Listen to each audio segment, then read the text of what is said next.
요한복음 11장 43절, 44절 두 절만 우리 다 같이 한 목소리로 읽어보겠습니다. 시작. 이 말씀을 하시고 큰 소리로 나사로야 나오라 부르시니 죽은 자가 수족을 배로 동인 채로 나오는데 그 얼굴은 수건에 쌓였더라. 예수께서 이르시되 풀어놓아 다니게 하라 하시니라. 아멘. 오늘날 중국의 대륙을 최초로 통일한 그 진나라의 시황제가 세계 8대 경이로운 유적지라고 할 수 있는 그 경마 용갱을 만들었어요. 제가 지금도 기억이 나는데요, 제가 고등학교 때인데 그때 우리나라뿐만이 아니라 전 세계적으로 아주 그 토픽 뉴스였습니다. 장장 길이가, 그게 진시황의 무덤 묘인데 길이가 한 260m, 그 다음에 폭이 한 60m, 높이가 15m. 한번 생각을 해보세요. 그걸 땅속에 묻어놨어요. 대단한 것이죠. 그 병마 용갱의 그 규모가 그 정도인데, 한 개의 규모가 그 정도인데 그게 2호분, 3호분도 나중에 또 발굴이 됩니다. 그 안에는 흙으로 만든 그 도형들이 7,000개 이상이 나오고, 아마 그 속에서 나온 부장품들은 도서관을 몇 개를 세워도 모자랄 정도로 무수히 많았습니다. 그 황제의 유용을 자랑하기 위해서 그렇게 만든 것이고, 그 진시황이 여러 가지 한 업적들이 많은데 또 부정적인 것도 많이 있죠.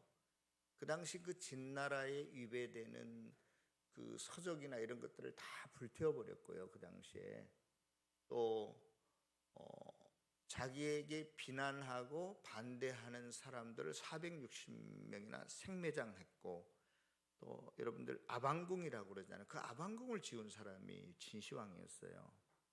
그리고 북쪽에 내려오는 그 흉노적을 막기 위해서 4,000km 우주선에서 보인다는 만리장성을 쌓은 사람이 그 진시황이었습니다. 그래서 그 진시황은 자기가 세운 그 나라가, 중국을 최초로 통일한 그 진나라가 영원히 갈 것을 원했고, 또 자기도 죽지 않고 영원히 살고 싶은 욕망이 가득했어요. 그래서 보면 그 사성가요? 그 사람을 필두로 해서 처녀 총각들 300명을 데리고 저기 동해에 신비한 섬이 있는데 거기 가서 불로초를 구해오라 그렇지 않습니까? 그래서 그 사람들이, 사신들이 제주도까지 왔다 갔다 뭐 하여간 그런 전설도 우리에게 남아 있는데요. 그래서 마이클 하트가 펴낸 세계 역사를 움직인 백인의 그 사람들 중에 이 진시황이 랭킹 18위, 18번째야. 성경에 나오는 시저, 또 나폴레옹보다 훨씬 위에 있어요. 그만큼 세계사에 큰 영향력을 끼친 인물이라고 볼 수 있습니다. 그런 사람이라 할지라도 그 중국 대륙을 통일하고 그 사람이 5번을 이렇게 순회하면서 자기가 통치하는 나라를 시찰하는데 5번째 시찰하다가 병에 걸려서 죽고 마는데 그때 나이가 49살밖에 안 됐어요. 그래서 이제 그 중간에서 죽었기 때문에 그 당시 수도인 하만으로 시신을 옮기는데, 황제라고 할지라도 사람 썩는 시신의 냄새가 얼마나 심합니까? 그러니까 절인 생선을 그 시신관을 싣고 그 주위에 가득 실어가지고 사람들이 싫어하고 다 도망가니까 그렇게 해서 겨우 그 하만으로 옮겨서 매장을 했다. 그러한 이야기도 전해오고 있습니다. 그리고 그러한 위대한 인물이라 할지라도 그 진나라가 진시황이 죽은 후에 4년인가 5년 후에 있다가 한 나라에게 멸망해버리고 말죠. 여러분, 이렇게 모든 나라나 인간은 젊고 늙고 간에, 또 돈이 있고 없고 간에, 세력이 있고 없고 간에, 또 늙는 게 싫어서 요즘 사람들은 뭐 피부 관리를 하고 보톡스를 맞고 뭐 온갖 무슨 처방과 무슨 주사를 맞고 난리들인데, 죽을 때가 되면 어떻게 해요? 죽어야 돼요. 아무리 죽음을 멀리하고 회피하고 싶고 부정하고 싶어도 우리는 누군가 이 세상에 태어났으면 한 번은 꼭 다 죽습니다. 그래서 누구나 이 죽음 앞에서 두려워 떨고 무서워하고, 특별히 이 죽음은 언제 우리들에게 닥칠지 모르고 예고 없이 찾아오는 때가 많이 있잖아요.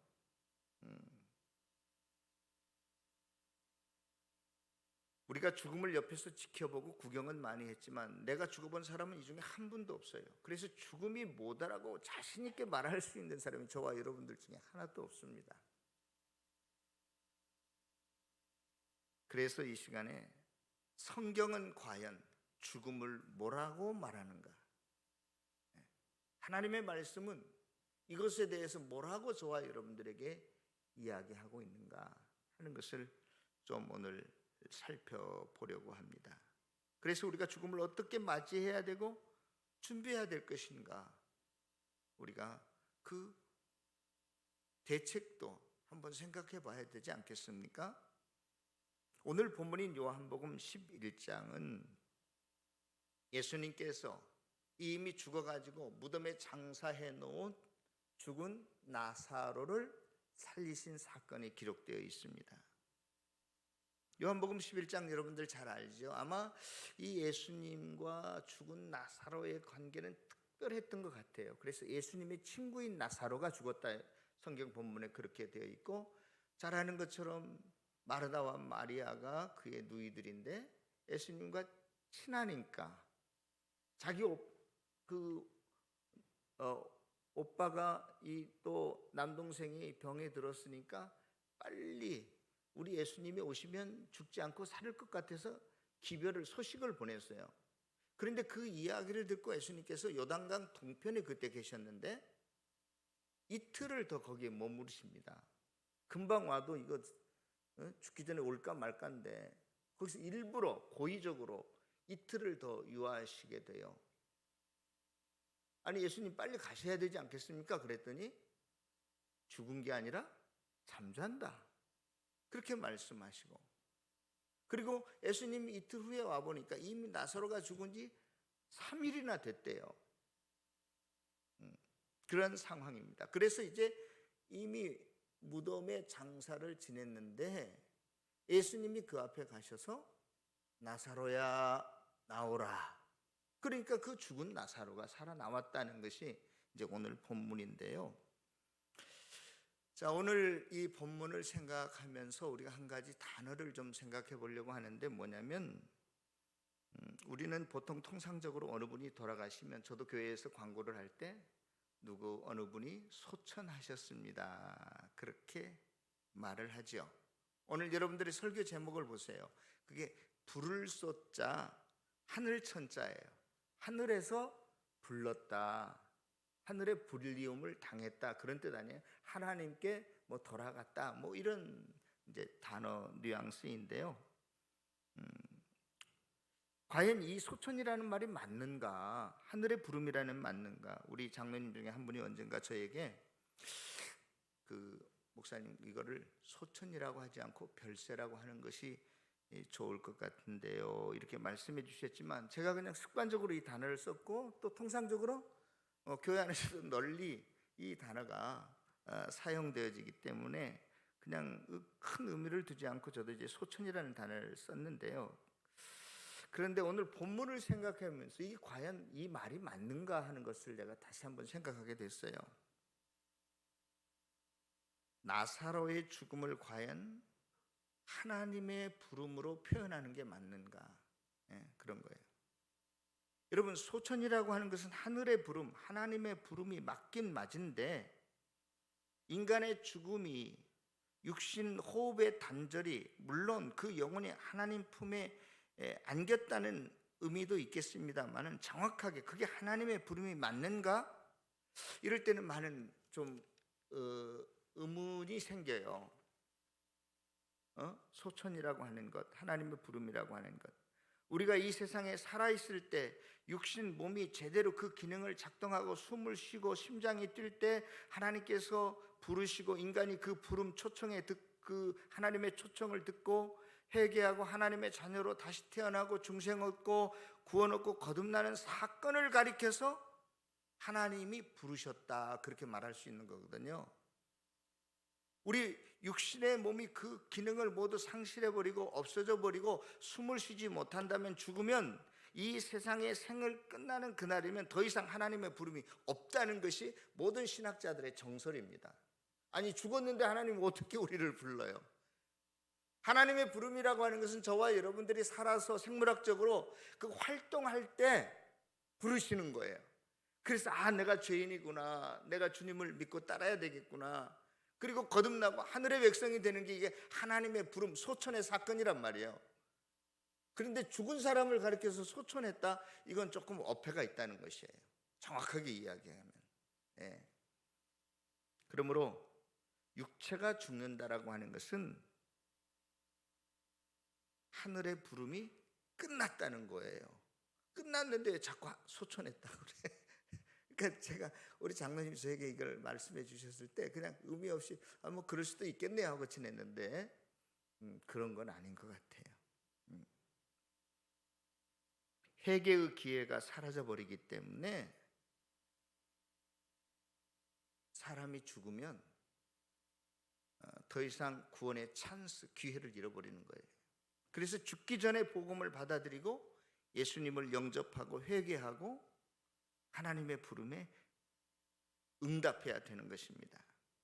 그러므로 죽는 것이 부름의 사건이라기보다는 죽음 속에 있다가, 저와 여러분들이 무덤 속에 있다가 살아나오는 것이 소천이 아닐까, 저는 그렇게 생각해 봐요. 어쩌면 썩은 냄새가 풀풀 나는 무덤 속에 있는 나사로가 무덤 밖으로 나온 사건이 소천이다, 살아나는 사건이 소천이다, 그러한 이야기예요. 요한복음 11장, 오늘 저와 여러분들이 읽은 이 11장은요, 나사로가 죽었을 때, 이 세상의 생애를 마쳤을 때, 별세, 세상을 떠난 것을, 그것을 보고 눈물을 흘리는 사람들이 있었을 것이다, 우리가 상상해 볼 수 있어요. 누가 눈물을 흘렸을 것 같아요? 첫째, 자기 가족들이죠. 마르다와 마리아 눈물 흘렸을 거예요. 두 번째 뭐예요?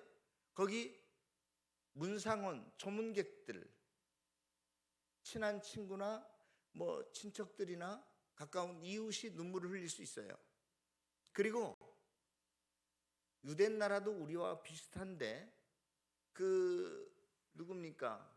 그 상주라고 그러는가요? 상주가 너무나 지쳐가지고 탈진하고 못 울면 대신 울어주는 호국군이라는 게 있었어요.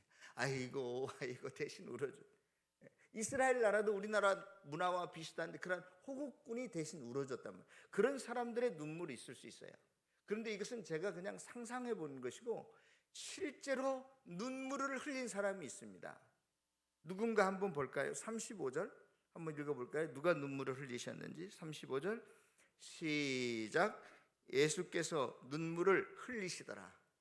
예수님이 분명히 눈물을 흘렸다라고 기록하고 있어요.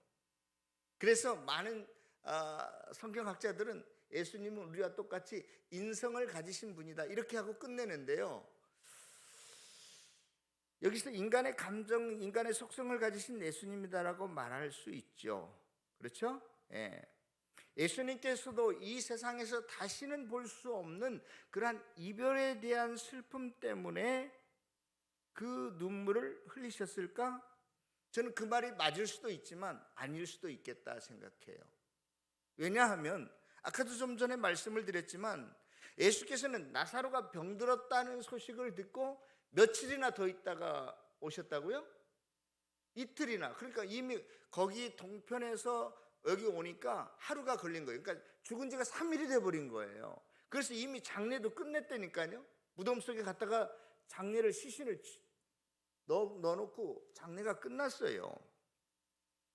그리고 예수님께서 떠나오시기 전에도 이 병은 죽을 병이 아니다, 뭐 그렇게 말씀하셨고요. 네? 그리고 또 예수님께서 뭐라고 말씀하셨어요? 죽은 게 아니라 뭐 한다? 잠잤다. 그래서 깨우러 가자. 그리고 예수님께서 이미 내가 죽었으면 살리실 것도 다 아시는 분이잖아요. 그런데 왜 눈물을 흘려요? 아니 어폐가 있잖아요. 내가 다 우리 아들 뭐 해놓고 다 아는데 그 아는 사람은 마음이 느긋한 거예요. 죽든 말든 그 상관이 없어요. 슬퍼할 일이 아니에요. 그렇잖아요. 여러분들 어떻게 생각해요? 예수님께서 흘리신 눈물의 의미가 뭘까? 그런 겁니다. 아담이 범죄한 이후의 일은요, 하늘 아버지께로부터 하나님을 떠나는 일입니다.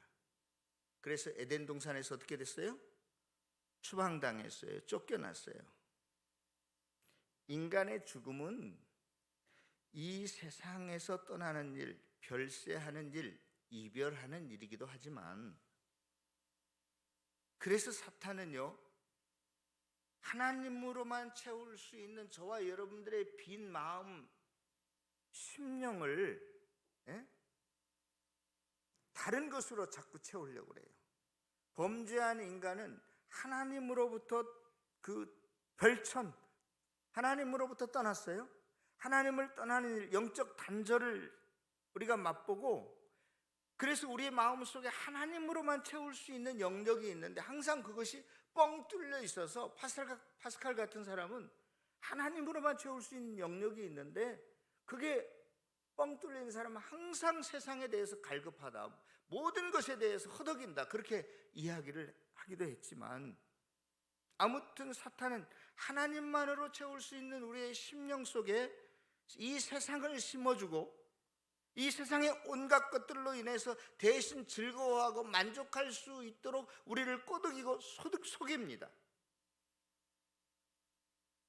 우리의 몸이, 우리의 영혼이 완전히 하나님을 떠나서 이 세상에 붙들려 있도록, 붙잡혀서 살도록 만들었어요. 그래서 하나님께서는 이러한 현실을 보시고 저와 여러분들을 보시고 눈물을 흘리신다는 거예요. 안타깝게 여기신다는 거예요. 하나님을 떠난 인간들이, 죄에 가득 찬 인간들이 이 세상의 온갖 좋은 것들, 값진 것들, 귀중한 것들로 제 마음을 채워서 이것이 나의 행복을 가져다주고 내 장래를 보장해 줄 것 같지만 죽음과 동시에 그들은 영원한 지옥에 떨어질 수밖에 없기 때문에 그러한 현실을 보고 하나님께서 안타깝게 여기신다는 거예요. 히브리서 2장 15절에 보면 어떻게 기록되어 있냐면, 인간이라고 하는 것은 죽기를 무서워함으로 한평생 매여 종로로 타는 모든 사람들이 인간들이라고 그랬어요.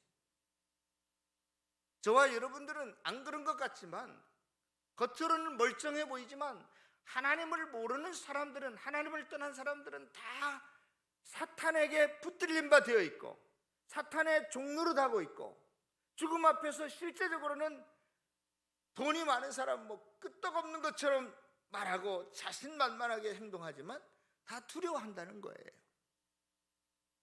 두려워 떨고 죽음을 무서워하고 눈물을 흘리는 그 현실을, 마귀에게 장악당하고 있는 이 사람들을 예수님께서 보시고 분개하시고 측은히 여기셔서 우리 예수님도 나사로의 무덤 앞에서 눈물을 흘리셨다, 이렇게 보는 겁니다.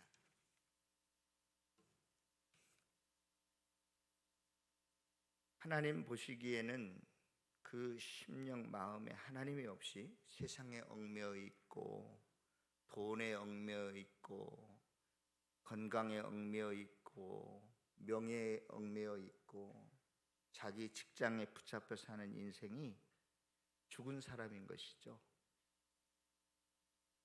무덤 속에 있는 사람과 똑같은 것이죠. 여기 끼웃 저기 끼웃, 여기 머물다 저기 머물렀다 하면서 열심히 살아가고 있다고 생각하지만 이게 다 무덤 속의 일에 불과하다는 것이, 언젠가는 다 그건 놓고 끝내야 될 때가 있다는 것입니다. 그래서 성경의 죽음은, 진정한 죽음은 무엇이냐? 우리의 육신의 호흡의 단절이 아니라 어두움의 세력이, 사탄 마귀가 우리를 죽음의 사람으로 만들어 놓고 이 세상 이별하는 그날의 영원한 지옥에 떨어지는 것, 이것을 성경은 죽음이라고 말해요. 진정한 죽음이라고. 실상 저와 여러분들이 호흡이 그치는 건 별 문제가 아니에요.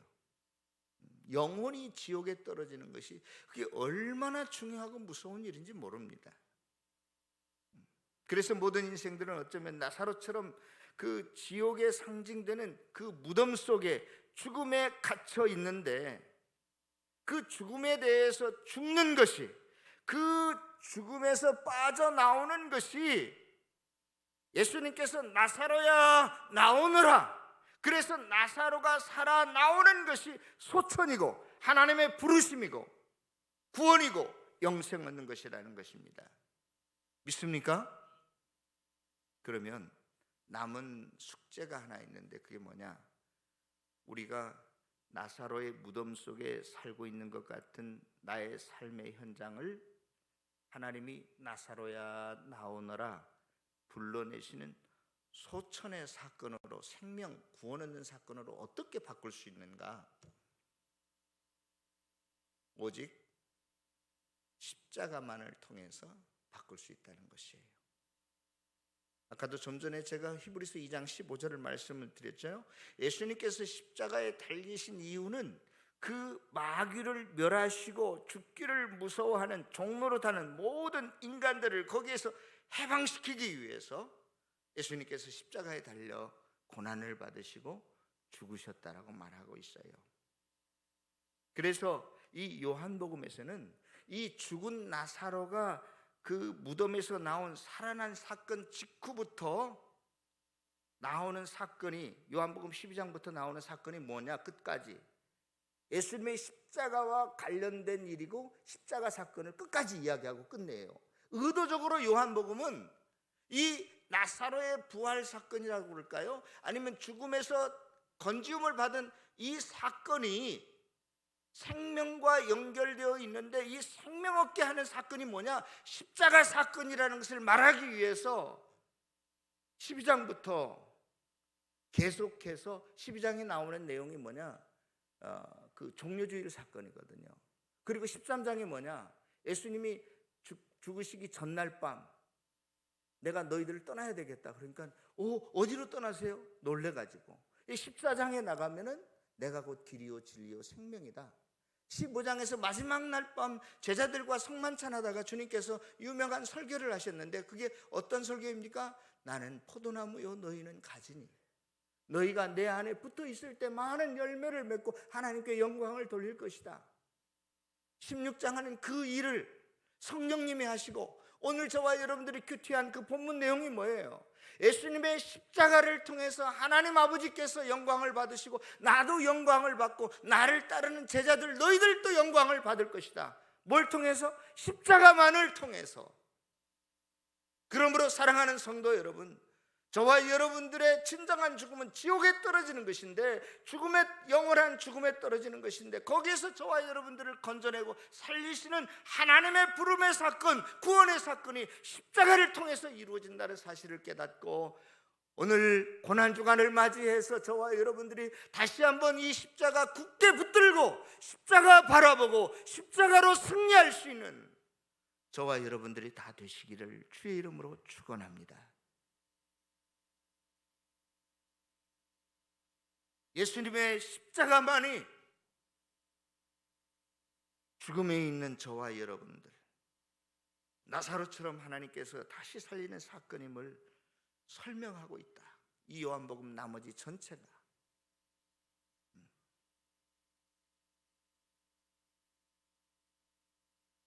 별천한 사람들, 하나님으로부터 떠난 사람들, 죄로 물든 사람들, 우리의 몸과 마음, 죽음에 머물고 있는 우리를 십자가를 통해서 세상에 대해서, 죄에 대해서 죽이는 사건이 뭐예요? 십자가 사건이라니까요. 우리의 마음속에 끝없이 일어나는 이 세상에 대한 욕망과 욕정들과 미움, 다툼, 시기, 이러한 모든 것들을 십자가로 죽이시고 다시 돌아가는 이번 주간 되시기를 축원합니다.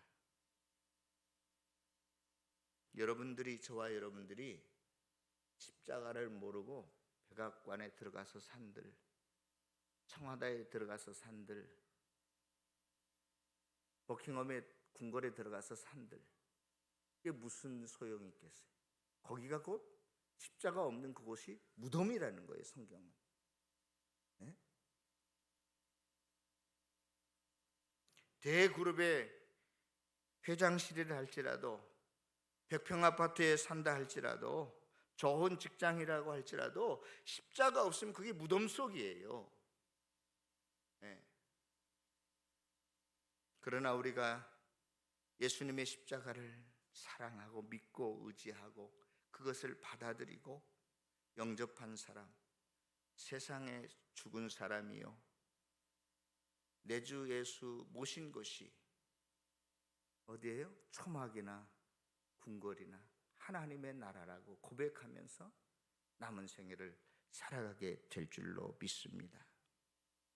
오늘 이 고난주간을 앞에 놓고 저와 여러분들이 다시 한번 이 십자가가 주는 의미가 무엇인지를 깊게 생각하시고, 주님의 고난과 십자가로 인해서 저와 여러분들이 하나님의 부름을 다시 한번 받고 소천하시고, 나사로처럼 죽은 무덤 속에서 다시 살아나는 영생과 구원을 얻고 하늘의 평화를 누리며 사는 복된 성도들이 다 되시기를 다시 한번 주의 이름으로 축원합니다. 기도하겠습니다.